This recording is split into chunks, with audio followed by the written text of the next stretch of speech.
Are you a guy who thinks about the big questions of life? I imagine if you're at this channel, you're probably quite articulate and you're probably quite conscientious.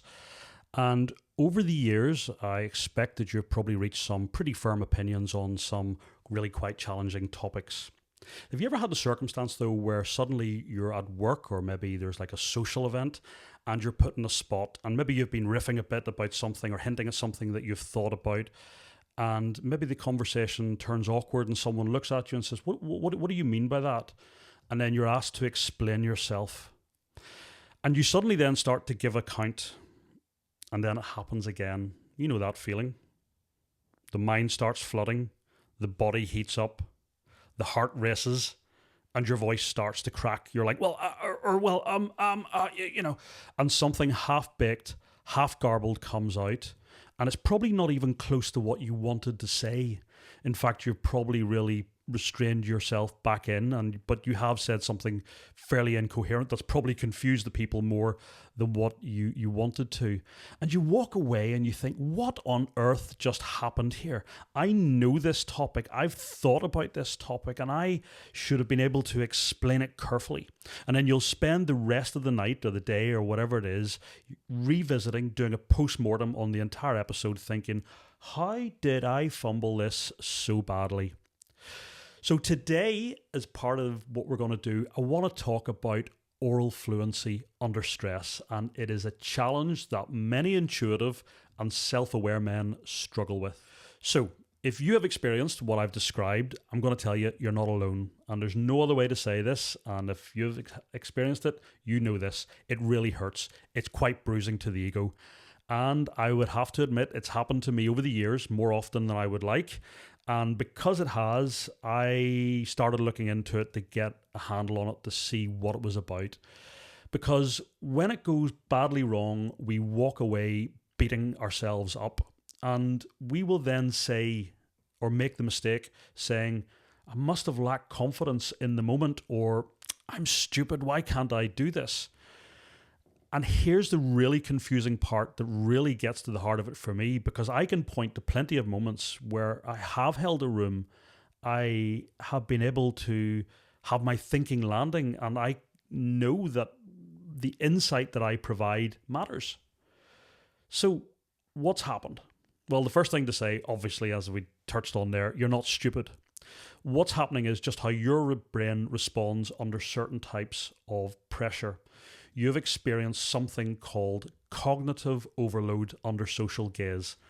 Or to put it more simply in terms that everyone else understands, it's a mental jam because people were watching you and you believed that your answer mattered in the moment, whether that was to do with your future safety, your security, your social status, or even your identity. And what has consequently happened is that your nervous system has misfired. So instead of doing what it's supposed to do and kind of pluck you up a little bit and get you ready to tackle the target, it went full nuclear, putting you into fight or flight. Now, here's the really counterintuitive thing. In the moment, you actually probably thought your mind went blank.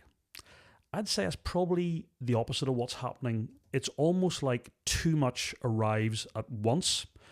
And under these challenging circumstances, because it's fight or flight, your brain focuses and almost it doesn't have the full breadth to be able to pick and choose the elements that it wants, and it's only able maybe to pick up on one thread. And the reason for this, as we've said, is because you feel that pressure of being watched, judged, or evaluated. And all the information dump that is happening, none of it actually has any time to line up. I think of it like a conveyor belt at an airport. You know the guy who's on the other side of the wall and he's putting the suitcases onto the baggage carousel. Now, when he's doing his job well, they all go through seamlessly, one after the other. But if you imagine a situation like you're under pressure, for me it's like the nervous system turns up with a big dumper truck full of bags and empties the bags all at once to the hole where the suitcases are supposed to come through. As you can picture it or imagine it, it's a big snafu. It's one big mess. The system is getting overloaded due to that fight or flight, and ordered or complex thoughts can't be ordered. And your thinking then becomes impossible. It's just like there's too many open tabs, too much of a mess, and you can't work out under the pressure which one to open. So why does this matter? Well, I would say to you, I think this matters because these moments don't happen unless it does matter. If that sort of complicated sentence says anything to you, I think these things happen whenever the stakes are particularly higher, especially in those moments where good men are expected to speak or to shape the environment in order to probably offer like a moral clarity. And the circumstances which we will often experience this will be at work, at home, and indeed other moments of leadership in the community or other roles that we have. And here's the horrible irony. You see, the men who struggle most in these moments, they're often the ones who have thought longest and deepest about whatever the question is. And if you have experienced this, you may think the biggest issue is embarrassment and humiliation, because certainly that's the most immediate feeling that we get. What I'm more concerned is about what happens after the event, and that is the man who has repeatedly experienced himself as being incoherent under pressure, and he will start to doubt his own judgment, even whenever it's sound. That is the big risk. So what happens? He retreats, he stays quiet, he hopes that someone else is going to step into the breach and say what he is thinking. That doesn't always happen, because if that man isn't speaking, his world is being shaped for him. So therefore, we need to find a way to navigate this. So I think this means something deeper about the modern world, because you see today, men are expected to form opinions in public, in real time, under scrutiny. And very often, or 9 times out of 10, you won't be given the space to get your thoughts to line up. And there are personality types who are good at dealing with this type of thing. They have speed and they have fluency. And there's a clarity and a certainty that they offer. And the sad thing is, in the modern world, the way the system is built, those people, those guys especially, they're rewarded. Self-aware, reflective guys, we don't think that way. We're often the ones that stop people jumping headlong over the cliff once we've had a moment to think about it. But for us, clarity forms more slowly. And often we don't perform at our best whenever we're expected to give a snap answer like that there. So when depth is forced to move at speed under social stress, it jams. It seizes. And that then does become a problem for us. Okay, so what are we going to do with this problem? Well, it's definitely not one that we can walk away from, because as careful thinkers, we know that by not addressing this situation, or indeed standing up for ourselves, as I said, the world is being shaped for us and probably not to our liking. And we feel this tension because we know that we should speak, but especially in these years, over the last 10, 15 years, it feels quite dangerous to speak depending on the context you're in. But all of us must find a way to find our voice. And we must find a way to put our flag in the sand to say, here, this is my line, this is where I stand. And why this is important is because others will be watching you.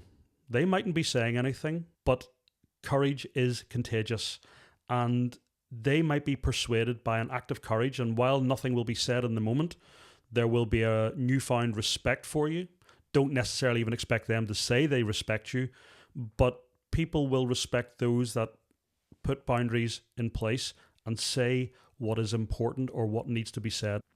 So what I want to offer now is a little orientation, not necessarily speaking advice, but there's kind of 3 big factors that we need to think about: temperament, training, and stress management. Now, there's not much you can do about temperament. We're built just the way that we are, but we all find ways to live out our life and manage as best we can with the temperament that we've been given, at least to operate as efficiently as we can do. The training aspect is something that I would be interested, and I think we'll touch on this maybe in later videos. We have to find ways of training our nervous system to recognize what is happening and to be able to dial it down, or at least to be able to cognitively get our nervous system to dial down the response that it's giving autonomously. There seems like there's very little control over it, but there are things that we can do to dial it down. But the key thing that we can learn to do is recognition. Spot what's happening before it comes up, and then build some frameworks and some structure to make sure that it helps us deal with it when the challenge happens. The other thing that I was mentioning then was about stress management. So much of how well you can think is your general, I would say, mental state that you're operating in on a daily basis, because you know those days, if you're out very relaxed and you're driving in your car, nothing's a problem, you enjoy it. But if you're having a stressful day, everyone else on the road is an idiot. And whenever you're getting trapped in that mental state, your ability to access we'll nearly say the brain's library and thinking resources is massively impaired. So managing our state as best we can is one of the things that will help give us clarity and will help us enter into these challenging conversations with as much opportunity to come out of them as well as possible. So, as I've said, you can't force clarity out of a system that's already overloaded, because it makes it worse and the answers that come out are going to be incoherent. So what we need is actually not better performance, because once again you start thinking about performance, that puts anxiety and that puts pressure on the system. That's not what we want. I think we have to think about this in terms of posture. And the way that I look at things these days is that, okay, I may have a strong opinion and intuitively I feel like I know the right answer, but I don't feel anymore that I have to say it perfectly. I think it now is sufficient that I say one true thing, even if it is partial. Because if I don't, that questions my integrity and it causes me to beat myself up at a later stage. I think by saying that one true thing, it is enough. I think you then stop. Now, there is the risk then that you launch into a spiel trying to justify yourself. You don't have to justify yourself. You can just say what you think. And sometimes guys who are maybe like ourselves, who have a bit of thinking, and we do like to be able to justify it, but you don't. Just stop. Just say what you believe and leave it there. Now, people may come back to you and you may have to follow up some of the questions, but just stop. See what happens. As they used to say in the army during drill, have the confidence to hold the timing down, as in, don't rush ahead. Pause. See what happens. So slow it all down, and in doing so, you're slowing down the feedback loop, and so you're keeping everything steady, so your breathing is slower, your thinking hopefully becomes slower, your bodily movements become slower. And whenever that happens and you've got that slowness about you, the mental movement becomes possible again. So in terms of slowing everything down, I want you to remember the old motorcycle training saying, which is so applicable here. Slow is smooth, smooth is fast. And that slow breath before speaking is about calming the feedback loop down.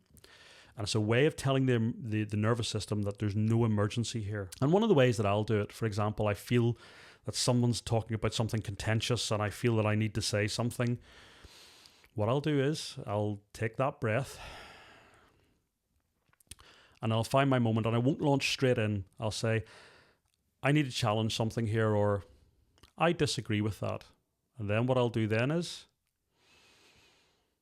breath in, breath out. And then I'll say, well, we need to think about this differently because of X, Y, and Z. So what you'll have seen there, what I've done is I've created the opportunity to get onto the on-ramp, took a breath beforehand, took that opportunity. And then when I'm on the on-ramp, I then have taken another breath, and then I then say what needs to be said. Because very often what you'll see sometimes whenever guys get a challenging topic and they rush in, they go in quickly, they go in hard, their nervous system is all flared up, and while they're talking, they sound like they're in the process of running the 100-meter sprint, and you can sense that. So don't let it get to that. If you breathe slowly as you're entering the on-ramp, then what you may find is that you'll be able to express it. So pick one theme at a time, talk it through. If you then feel able to carry on, pick the next theme, talk it through. But slowing it right down as well is also very important because it gives you more authority and more gravitas. So don't be afraid to slow it down and to say a whole lot less. You don't have to give them your life story and all the whys and the wherefores. So let's bring this all to a close now. I would say to you, if you have this challenge about getting ideas across under pressure, it doesn't mean that you lack courage or intelligence. What it does mean is that you think deeply and you're incredibly self-aware. And sadly, the world doesn't always give depth to people who need this time to have thoughts form. But in these moments, you do have to try and create the space to allow yourself to enter into the conversation one step at a time. And the crucial thing, and hopefully what we're doing here, is to help understand what is happening. And by naming it, so that's the fight or flight system kicking in. I understand what's happening. And just even by understanding, it helps us think about then in the future how to prepare and how to deal with it. And it changes a lot of the fear that comes with it. So it's just being able to identify the moments when you think it's going to happen and then responding in the instant about that. So look, this channel exists to name these moments in the inner world of thoughtful, responsible men. And if this resonated, you're definitely not the only one who this will resonated with. You are definitely not broken. And all it is you need to just find a different way to learn how to operate under intense pressure. So thank you very much for listening, and we'll catch you on the next one.